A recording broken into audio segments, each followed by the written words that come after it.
આકાશવાણી અમદાવાદ વડોદરા પ્રાદેશિક સમાચાર અમિતા વાંઝા વાંચે છે.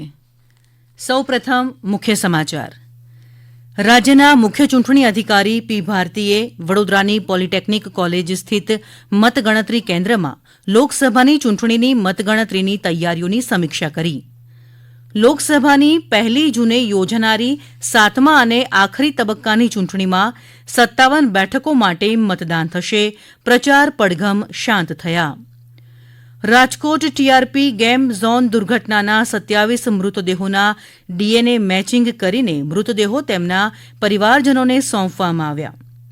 રાજ્યની તમામ આરોગ્ય સંસ્થાઓમાં ફાયર સેફટી વ્યવસ્થા અંગે રાજ્યકક્ષાની સમીક્ષા બેઠક યોજાઈ. રાજ્યભરમાં અગ્નિશામક ઉપકરણોના ઉપયોગ અંગે અધિકારીઓને તાલીમ અપાઈ રહી છે. આ વર્ષે બોર્ડની પરીક્ષામાં નાપાસ થયેલા અને પરીક્ષામાં બેસવાની પાત્રતા ધરાવતા વિદ્યાર્થીઓની પૂરક પરીક્ષા 24મી જૂને લેવાશે. અને કેરળમાં નિર્ધારિત સમય કરતાં 1 દિવસ વહેલા નૈઋત્ય ચોમાસાનો આજથી આરંભ. આગામી 5 દિવસમાં રાજ્યના તાપમાનમાં 1 થી 2 ડિગ્રીનો ઘટાડો થવાની સંભાવના. સમાચાર વિગતવાર. રાજ્યના મુખ્ય ચૂંટણી અધિકારી શ્રીમતી પી ભારતીએ આજે વડોદરાની પોલિટેકનિક કોલેજ સ્થિત મતગણતરી કેન્દ્રની મુલાકાત લઈને લોકસભાની ચૂંટણીની મતગણતરીની તૈયારીઓનું નિરીક્ષણ કર્યું હતું અને જરૂરી સૂચનો કર્યા. તેમણે સલામતી વ્યવસ્થાની પણ સમીક્ષા કરી. ખાસ કરીને વાઘોડિયા વિધાનસભા બેઠકની પેટા ચૂંટણી અને લોકસભા બેઠક માટેની મતગણતરી કેન્દ્રનું બારીકાઈથી નિરીક્ષણ કરી જરૂરી સૂચનો કર્યા. અમારા ભરૂચના પ્રતિનિધિ વાહિદ મશહદી જણાવે છે કે ભરૂચમાં પોલિટેકનિક કોલેજ ખાતે મતગણતરી માટેની તમામ તૈયારીઓને આખરી ઓપ અપાઈ ગયો છે. અમારા પોરબંદરના પ્રતિનિધિ મહેશ લુક્કા જણાવે છે કે પોરબંદર લોકસભાની તેમજ પોરબંદર અને માણાવદર વિધાનસભાની પેટા ચૂંટણીની મતગણતરી પોરબંદરની પોલિટેકનિક કોલેજમાં થશે. ઉલ્લેખનીય છે કે લોકસભાની સામાન્ય ચૂંટણી તથા ગુજરાત વિધાનસભાની પેટા ચૂંટણીઓની મતગણતરી સંદર્ભે રાજ્યના મુખ્ય ચૂંટણી અધિકારી પી ભારતીએ ગત મંગળવારે વિડીયો કોન્ફરન્સના માધ્યમથી સમીક્ષા બેઠક યોજી હતી. આ બેઠકમાં તેમણે જણાવ્યું હતું કે 4 જૂને સવારે 8 વાગે સમગ્ર રાજ્યમાં 26 મતગણતરી કેન્દ્રો ઉપર મતગણતરી હાથ ધરાશે. લોકસભાની શનિવાર 1 જૂને યોજાનારી 7મા અને આખરી તબક્કાની ચૂંટણીમાં 57 બેઠકો માટે મતદાન થશે. આ બેઠકો માટેના જાહેર પ્રચારની અવધિ પૂરી થઈ છે. 7 રાજ્યો અને 1 કેન્દ્રશાસિત પ્રદેશની લોકસભાની 57 બેઠકો માટે 1 જૂને મતદાન થશે. લોકસભાની 57 બેઠકો માટે 904 ઉમેદવારો ચૂંટણી જંગમાં છે. ઉપરાંત ઓડિશા વિધાનસભાની ચૂંટણી માટે પણ 1 જૂને મતદાન થશે. લોકસભાની બધી જ બેઠકોની મતગણતરી આગામી 4 જૂને હાથ ધરાશે. રાજકોટ ટીઆરપી ગેમ ઝોન દુર્ઘટનાના 27 હતભાગીઓના ડીએનએ મેચિંગના આધારે ઓળખ કરવામાં આવી છે અને 27 મૃતદેહો તેમના પરિવારજનોને સોંપી દેવામાં આવ્યા છે. રાજ્યના રાહત કમિશનરે આ મુજબ જણાવ્યું હતું. તેમણે જણાવ્યું કે હાલ કોઈપણ વાલી વારસ તરફથી તેમના પરિવારજનો ગુમ હોવાની ફરિયાદ પેન્ડિંગ નથી. રાહત કમિશનરે વધુમાં જણાવ્યું કે મૃત્યુ પામેલા તમામ 27 મૃતદેહોના સેમ્પલ લેવાયા ત્યારથી દરેક મૃતદેહ દીઠ 1 નાયબ મામલતદાર અને 1 પીએસઆઈની નિમણૂક કરવામાં આવી હતી.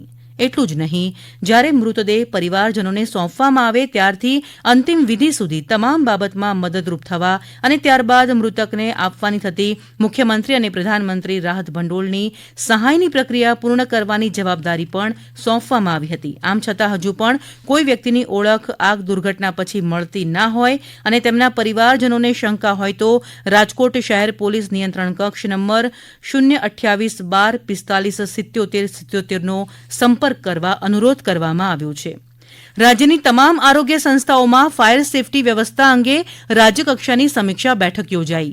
આરોગ્ય કમિશનર હર્ષદ પટેલની અધ્યક્ષતામાં વિડીયો કોન્ફરન્સના માધ્યમથી મળેલી બેઠકમાં રાજ્યની તમામ આરોગ્ય સંસ્થાઓ ખાતે ગોઠવવામાં આવેલી ફાયર સેફટીની વ્યવસ્થાની સમીક્ષા કરવામાં આવી. સાથે જ અગમચેતીના ભાગરૂપે જરૂરી પગલાં લેવા બાબતે જરૂરી સૂચનો પણ કરવામાં આવ્યા અને તેની ચુસ્તપણે અમલવારી કરવા પણ જણાવવામાં આવ્યું. આ વર્ચ્યુઅલ બેઠકમાં આરોગ્ય પ્રભાગના વિવિધ ઉચ્ચ અધિકારીઓ જોડાયા ઉપરાંત 422 આરોગ્ય સંસ્થાઓના પ્રતિનિધિઓ પણ જોડાયા હતા.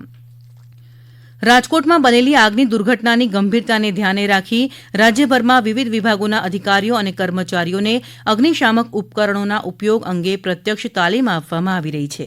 મહીસાગર જિલ્લા કલેક્ટરના માર્ગદર્શનમાં જિલ્લાની ડિઝાસ્ટર ટીમ અને લુણાવાડા અગ્નિશામક દળ દ્વારા જિલ્લા સેવા સદન, જિલ્લા પંચાયત ભવન, પોલીસ વિભાગની કચેરીઓમાં અધિકારીઓ અને કર્મચારીઓ સાથે આગની ઘટના સમયે કચેરીઓમાં ઉપલબ્ધ અગ્નિશામક સાધનોના ઉપયોગ અંગે તાલીમ આપીને પ્રત્યક્ષ નિદર્શન કરાયું હતું. યાત્રાધામ અંબાજીના એસટી ડેપોમાં અગ્નિશામક દળોના આગ ઓલવવાના ઉપકરણોના ઉપયોગની મોક ડ્રીલ યોજાઈ ગઈ. આ અંગે અંબાજી એસટી ડેપોના મેનેજર રઘુવીરસિંહે વધુમાં આ મુજબ જણાવ્યું હતું.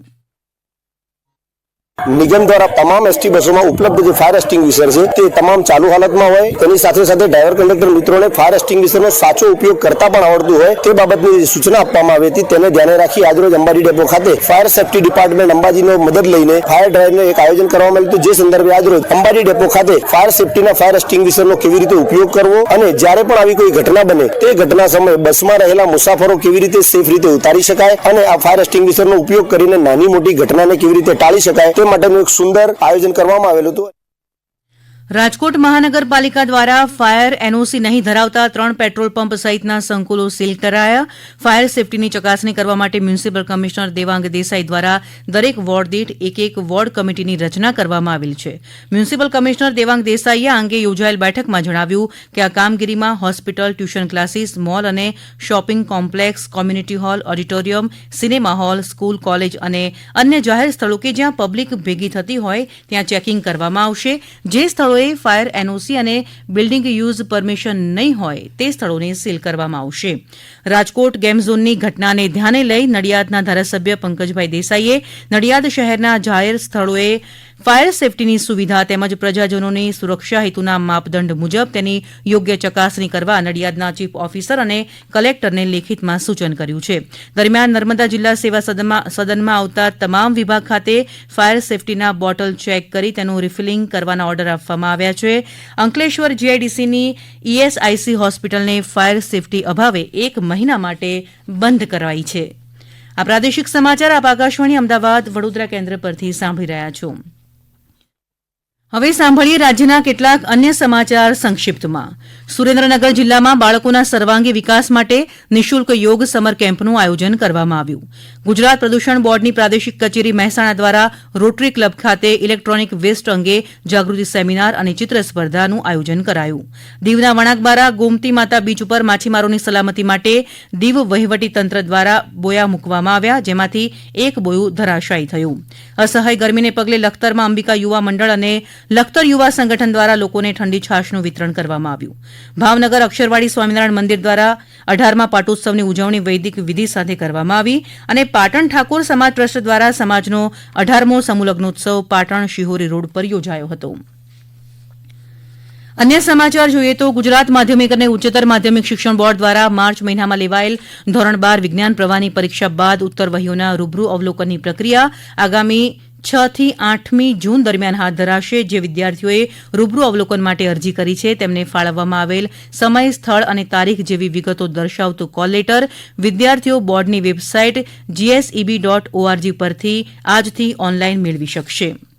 ગુજરાત માધ્યમિક અને ઉચ્ચતર માધ્યમિક શિક્ષણ બોર્ડ દ્વારા માર્ચ 2024માં લેવાયેલ ધોરણ 10 સંસ્કૃત પ્રથમા અને GSOS વિદ્યાર્થીઓના પ્રમાણપત્ર આવતીકાલે બોર્ડની કચેરીએથી જિલ્લા શિક્ષણાધિકારીઓ દ્વારા નિયત કરેલ વિતરણ સ્થળે રવાના થશે. રાજ્યની માધ્યમિક શાળાના આચાર્યોએ પોતાની શાળાના વિદ્યાર્થીઓના પ્રમાણપત્ર મુખત્યારપત્ર રજૂ કરી જિલ્લા શિક્ષણાધિકારીની કચેરીએથી મેળવી લેવાના રહેશે. વિદ્યાર્થીઓને 3જી જૂને શાળાએથી પરિણામ પ્રમાણપત્ર મળશે. જોકે રાજ્ય શિક્ષણ બોર્ડ વેબસાઇટ ઉપર ઓનલાઈન માધ્યમથી 11મી મે પરિણામ જાહેર કર્યું હતું. દરમિયાન ધોરણ 10 સંસ્કૃત પ્રથમા, ધોરણ 12 વિજ્ઞાન પ્રવાહ, સામાન્ય પ્રવાહ, ઉત્તર બુનિયાદી પ્રવાહ, વ્યવસાયલક્ષી પ્રવાહ અને સંસ્કૃત મધ્યમાં પ્રવાહમાં નાપાસ થયેલા અને પરીક્ષામાં બેસવાની પાત્રતા ધરાવતા વિદ્યાર્થીઓની પૂરક પરીક્ષા 24મી જૂને લેવાશે.